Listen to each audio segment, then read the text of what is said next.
October is Breast Cancer Awareness Month, and in this KHOU 11 Plus special, we are shining a light on this disease with how it impacts women and men, the challenges patients face, and the hope survivors bring. So joining us now are local survivors, a radiologist with the Rose, and the CEO of CanCare to share stories, insights, and ways that our community can help out. So thank you all so much for being with us today. Appreciate you opening up and sharing information about this very important topic. Let's start with all introducing ourselves and just go down the line here. I'm Sandra Benno. I'm the chairman of the board for CanCare.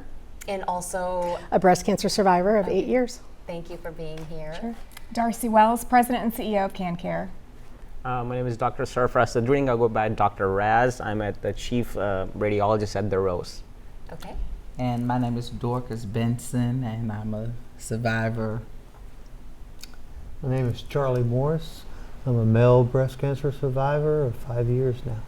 Great. Well, we are thrilled to have you all and to share your stories here today. It's going to make such a difference. So we have some big topics to talk about. The first one that I want to touch on, Dr. Raz, is access to care. Okay, so let's just first of all talk about what's happening here in Houston for those that are underinsured or uninsured altogether. Is there support, and what's happening in that space? Definitely. A couple of things that we've noticed patients who are underinsured is transportation is a big deal. So they may not have vehicles of their own, or the cost associated with even doing public transit or time is just too prohibitive. They just don't show up. It's a screening modality, breast cancer screening, and they just skip it. When they skip it, that you don't diagnose breast cancer early enough. The next thing we've noticed is in modern medical care, what you need is an order to get a screening mammogram. A lot of these patients don't have any primary care, a doctor. And when that happens, again, you're not doing screening, which is the cornerstone of breast cancer imaging and detection. So, there are a bunch of programs in Houston. I'll focus on the Rose because, what we have are mobile mammography units. So it's just detection units on wheels. So they just go up to communities, to religious, churches, businesses, and you just go in, and one day all the women at that place get screened. So you don't have this whole transportation barrier. Okay. Second thing that we have is for patients who do not have primary care, there's something called a mammography home program. What does that mean? That means that you just call in, and then their information's on the Rose website, but you call in, you fill out a form, and then we have a nurse practitioner that then does a focused physical exam and then gets you into the system.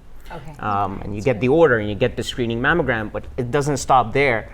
What ends up happening is you also get fit in with primary care physicians. So next year, when that rolls around, where you will get your order and you're continuously doing screening. Okay. So they find you a medical home. Okay, and that's so key, right? I mean, we need somebody to make sure that it's in the routine and in the schedule. Right. So I want to ask, before we get a little bit more into access to this care, I just want to ask our survivors, how did you find your cancer? Because also, the self-detection is important as well. I had gone in to have some screening test done for something else, and recognized I had been really busy with work, and I had let a couple years go, and said, can we just tack on a mammogram while I'm at it? And we did that, and they called me back the next week, and I thought, oh, they're calling me about why I went. And they said, we need you to come in to do an additional set of tests and do a little bit deeper, do a ultrasound, because I had dense breast tissue, and generally if you're told you have dense breast tissue, you should have an ultrasound. And so went through that, and that's how they found my cancer. Okay, so. I mean, and so that's incredibly important to make sure. Yours was also a screening? Yes, so I had been busy, life had been lifing, and I hadn't had a screening, missed maybe like 4 or 5 years. I turned 60, so my commitment was, okay, I'm gonna go do my annual and tack on my mammogram because I hadn't had one. And so I went on the 2nd, my birthday's on the 4th. I got the call on the 7th that they saw something. And so when they said they saw something, I was like, okay, well, schedule me. Again, I didn't think about what they saw. I didn't immediately go into panic. And so when they wanted to charge me $1,000, I said, hold up, this is a medical necessity. Why are you charging me $1,000? So nevertheless, I ended up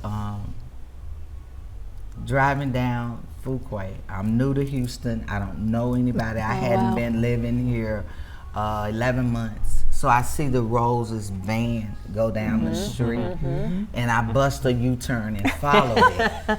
And it was because I wanted to know. So I followed the Rose bus, and when it hit Featherwood, I'm like, well, where's it going back there in the back? Again, I don't know that that's the Rose's building. So I ended up going in, telling them, hey, I don't have any insurance because I had canceled my insurance. And I need to find out. I'm 60, it runs in my family. So they ended up diagnosing me. Dr. Malillo was amazing. Yeah, she's awesome. She walked me through it with ease, even though when I'm looking at it, again, the dense tissue, I never felt it. Right, Same. right, and so that screening is so important. That's what made the yes, difference. and we're going to be talking about male breast cancer in just a moment as well. But Dr. Raz, you can just talk about how important it is for both of these elements to be in place, right? I mean, you've got to go in to get the screenings, especially if you have the dense tissue. Right. But you also need to be checking at home. Right. Both are important, and it's just consistency of what matters. You do it 1 year, you skip, you're kind of not utilizing screening. Right, It right. has to be consistent every year. You don't know when the breast cancer can show up. Okay, so we need to make sure that our viewers walk away today with understanding how to find these resources, and two of them that we are talking about is the Rose and CanCare. Yes. So tell us a little bit about CanCare and what you all offer and how you help to pull these resources together. Absolutely. So CanCare, we're a 35-year-old organization based here in Houston, and we focus on the emotional support side of the cancer journey. Cancer is not just a physical Right. disease, but it impacts you emotionally and mentally and even spiritually. And so we were really formed to provide the emotional support, and we do that by matching a survivor with someone who's newly diagnosed with cancer, so they can have a survivor by their side, someone who really understand what they're going through, unlike anyone else in their network. And we've really seen that hope in that kind of support is really it's powerful medicine. It's really part of that whole healing journey. And then we also direct people to all kinds of other resources around Houston for anything they need in their cancer journey. Okay, so I want to dig into that a little bit and talk about the emotional toll, and share your personal stories, whatever you're willing to share. And Dee, let's start with you, because you mentioned kind of how this was found. What was this like on a personal level and on an emotional level to start this cancer journey? Share with us what that looked like for you. Well, I was pretty all over the place, right? When I think back to once I learned, found out that they saw cancer on one side first, and then the other side was like the week after Thanksgiving. I found out I had invasive ductal carcinoma on my right side, which was the denser side with I think it was a 1.5 centimeter of mass. And then when I got the call that I had breast cancer, ductal carcinoma in situ in my left side, I'm like, how do you get two cancers at the same time? What's wrong with me? Type of thing, you know. So I was sad, but I was relieved because I knew it ran in my family. So it was a thing of I caught it early. So that was the first thing for me, understanding stage versus grade. Grade, yeah. And so when they were first talking about it, I had so many emotions around it that I didn't talk a lot about it until I understood it, so that I could discuss it. So I wouldn't tell my mom because I'm the only child. My stepdad had passed maybe 5 months before that. And I didn't know how to answer those questions because I didn't know what I was going through. It was like 2 cancers at one time. What do you do with that? You know, type of thing. So it was a roller coaster, but overall, me chasing the bus was because I did want to know, right? So I wasn't in denial. It was just that once I was told I had 2 cancers happening at one time, that was a lot. It was a lot. So I sat in it, prayed about it, and when I went to see my surgeon, I just told her, I said, I'm going flat. I don't want to, after reading the things that I read, it was just like, okay, what's the worst case scenario? I'm 60. Gravity ain't my friend. Everything's dropping, you know what I mean? So it was like, hey, so yeah, for me, that's how I managed with it. That was my truth to myself. Yeah. You know, I wanted to live. Yeah. So I made that decision to do the bilateral. Yep. And I think that the emotional part of your journey is really just as important as the physical, right? I mean, talk a little bit about how you all support that emotional journey. Yeah, I know. I was 46 when I was diagnosed, and I had a 6 and an 8-year-old. And for me, I had great care, but I had one gap in my care, and that was not being able to ask another woman who had young children, how do I tell my children? Ironically, my mother had the same diagnosis the next year at 71, but she didn't have young children. She had comorbidities with diabetes, and so she has a different kind of question and answer session. Yep. And then the year after, I had another cousin, 36, newly married, wanted to start a family, looking at ways to preserve eggs.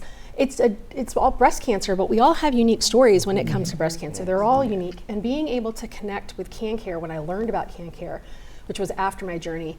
And I said, you know, I didn't have this, but this is something I want to amplify CanCare's brand and people knowing that what we do and how we're available.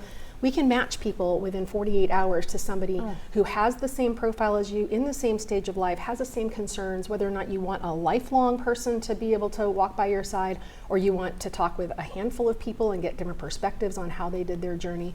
And I just thought that what CanCare is doing, not just in Houston, but nationwide, was just too important not to be involved with. Absolutely. And so those are, you know, such important assets for people to feel like you're walking with someone. And I think it's so hopeful when you see somebody else that's gone through it and survived it. Yes. Right? Yes. I always know anytime anything's wrong with me or anybody in my family, I go and look up on the internet, like, who else has this? Right. You know, who's in my That boat situation, and yeah. who's gotten out of my boat. And so I think that there's a huge relief in that.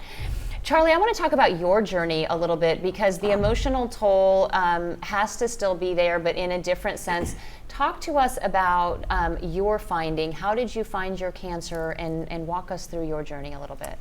Okay, well, it's hard for men, obviously. I was in the shower and just felt something on my left breast and wasn't sure what it was. After I got out, I mentioned it to my wife, and she checked it. And you know, my wife is everything and cares about me, so her first words is, "You're going to the doctor." Okay. Okay, honey. Okay, baby. So neither one of us knew about male breast cancer at that time. You know, I never knew men could get breast cancer. It's something that's not known out there. But I went to my PCP, my family care physician, private, and he's shucked it off as a lipoma. It's probably just a lipoma, you know, fat deposit, because I was extra handsome size here. You look great. But he sent me to get an ultrasound, and I just walked across the street to the ultrasound place, and they couldn't do it because he filled the paperwork out wrong. So they said, go back and get him filled it out. So instead of going back, I just had a feeling about myself. I just felt uncomfortable. Well, my wife and my mother-in-law both see Dr. Melillo. My mother-in-law got diagnosed like in 1998 or somewhere with breast cancer. So I have been taking her and my wife to Dr. Melillo for years, and I knew Dr. Melillo. Had her number in my phone, so I just picked up my phone and I called Dr. Melillo and told her, you know, talked to her nurse, and she got me an appointment, got me right in at the Rose to have me checked. And I had just barely stage 2 cancer right underneath my nipple. Luckily, she did a biopsy and everything, And I was at work and got a call that, Dr. Malillo wants you to come in. That's never a good call. Never. I'm sorry, Any doctor? Most of the time the secretary calls you, everything's fine. Right. Not when they say you need to come in today. So we went in and she told us, about the cancer. And before I left, with the help that the Rose has at the Featherwood location is where I was. They have another location downtown, but at the Featherwood location, they had some people there that helped me. And before I got home, I was getting a call from MD Anderson Oncology to schedule an appointment. That's how quick they got me in Wow. to have this taken care of. So you were connected with the Rose from the beginning. From the of very your beginning, journey. right. Okay. So what goes through your mind when somebody tells you that you have cancer? It was scary for me. I've lost several close people with different types of cancer, but it was scary for both my wife and I. But we decided that we didn't want no negativity because I'm going to beat it. I'm going to fight. I'm going to beat it. I'm a fighter, and that's exactly what I did. So I went and researched. There's a lot of groups that I found out about male breast cancer online, Facebook groups. Male Breast Cancer Global Alliance is one of them, off the top of my head, and then another one, Man Up to Cancer group. It's just, it's all cancer. It's on that one, but it's men don't talk to people about things, but they'll talk with other men in groups and stuff, but they won't talk with like we're doing here. Right. A lot of people. So did it help to then have those resources from the Rose to be connected to other cancer patients or survivors, and or at least know where to go for those resources, so that you did feel like you could open up and other people have walked in your same shoes? It helped greatly. Like I said, I cannot talk enough about the Rose. I love the Rose. Dr. Malillo, Dorothy Gibbons, the founders are just great people. Yeah. And the resources that they have, and the online resources that they have, you can go to rose.org, and there's just a vast amount of online resources for people to get information from. If you go to their podcast section, they have I'm on the podcast, she's on the podcast, she's on the podcast. So y'all can, Dr. Roz is on the podcast. I am not on the podcast. You will be now. We'll get We you. need all of you on the Can Care podcast as well. But you can go and hear different people. There's like 600 different podcasts you can go back and go through. I know they're playing mine again today on the Rose Oh, great. Okay. for male breast cancer. This Yeah. is Male Breast Cancer Awareness Week. Yeah. Yes. Okay. The third So week. let's talk about that. Let's talk about male breast cancer, because it doesn't get the same attention. We don't hear as much about it. It is a lot more rare, but it's not as rare as we might think, right? Right, actually, and we're talking about Charlie right before this. Is the incidence rising slightly, increasing? We don't know exactly why, but let's say if there are 100 women with breast cancer, one is a male, so it's about roughly 1%. Okay. Now, biologically it's the same cancer. What ends up happening is, as Charlie was poignantly said, it's ignored. So stoicism, whatever you want to call it, they don't talk, men don't talk. By the time they feel it, it's advanced cancer, or by the time they're ready to come in for medical workup. So that's what's really the difference, where it's not particularly aggressive, but it ends up being because it's later stage. So that's where it comes in, and there is no screening for it. So women Right. screen, men don't screen because Right. it's rare cancer. Will be too many resources, Yeah. but it behooves every man to at least check. Once Yes. your age, and again, it's not a 30-year-old man isn't going to get it, but once you cross 50, check and be.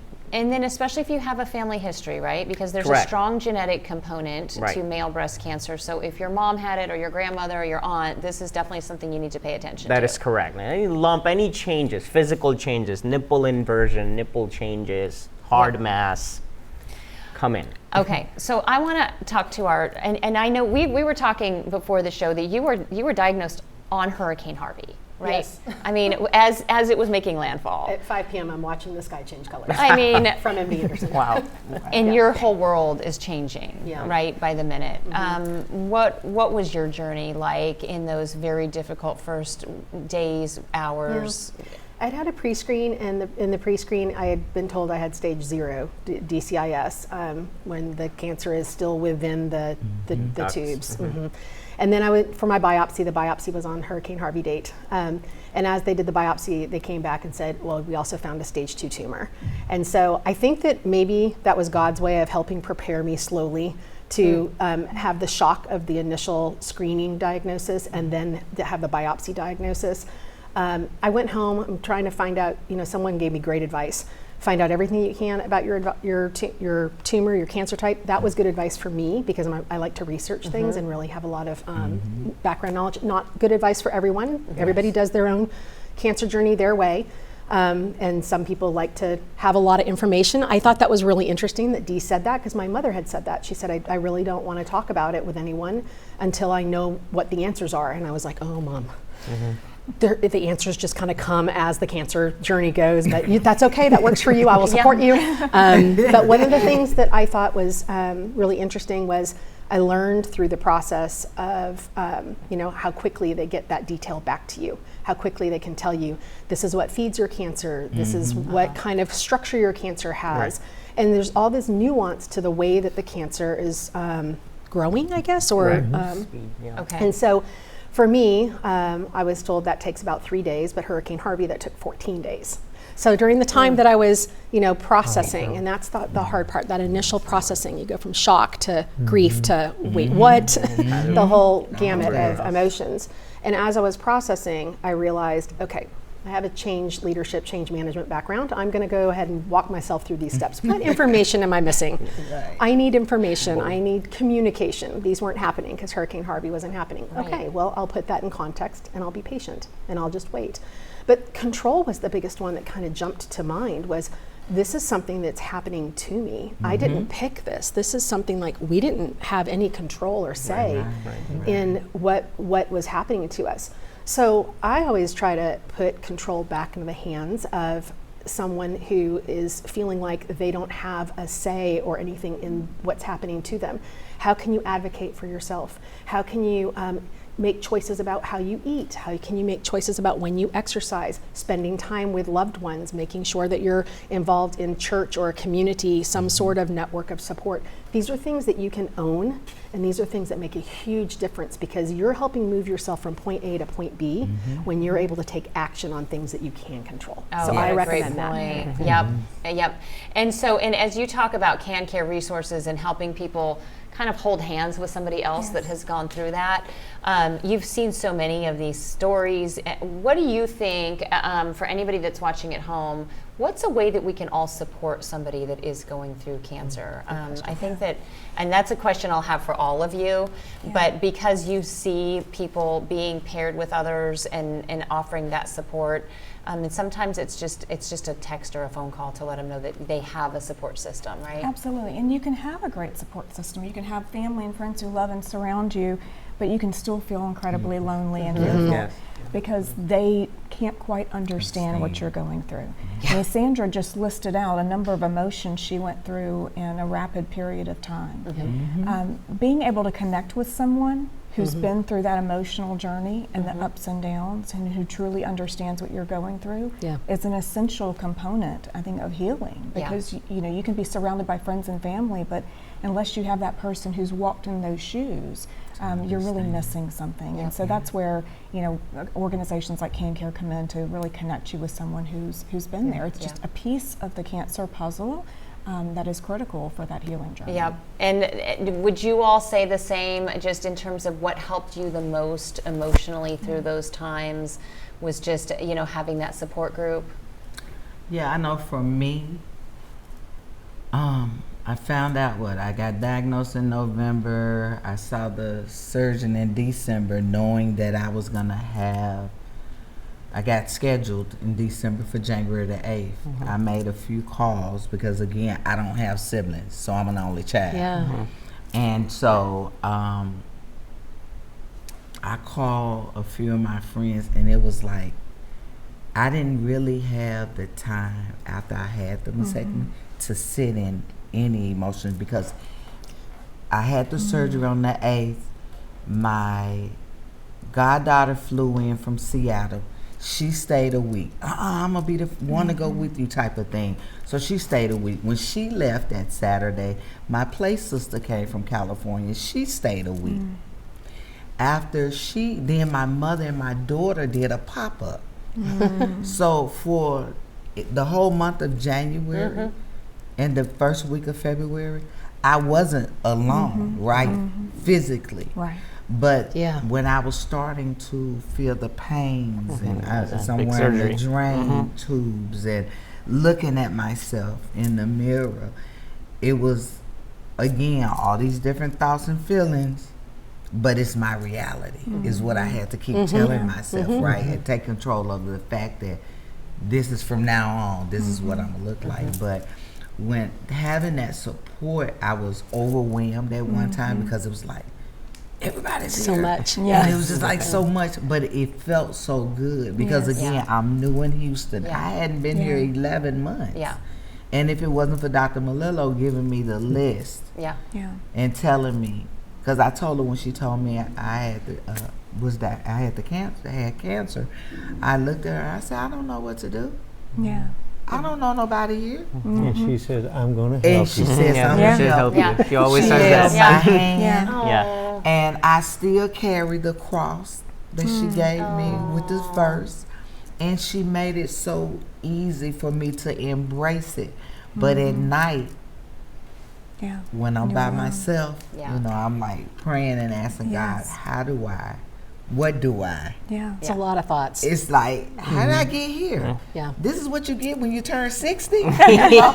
So in my head, I'm really struggling with Yeah. that.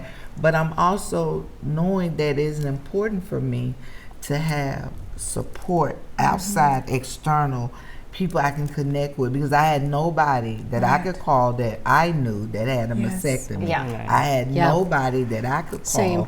that had been diagnosed with 2 types of cancers at the Yeah. same time. Same. And Now you I- have those people. Yeah, at thank your you. hand. Yes. Absolutely. And Yeah. so it was like difficult. And then when I'm like looking for places to go, I just wanted to go in here. I flew to Atlanta just to go hang out Yeah. with the Batty Cons, be because I didn't surrounded. know what to do. Yeah. But again, I looked and I go, I show up, I listen, Yeah. and that's how I did. Go ahead. I was Yeah, going to say there's it's something similar. that she brought up that I wanted to point out, especially when you're going through treatment, is when people tend to surround you, and you're busy because people are surrounding you. They're showing you love and support.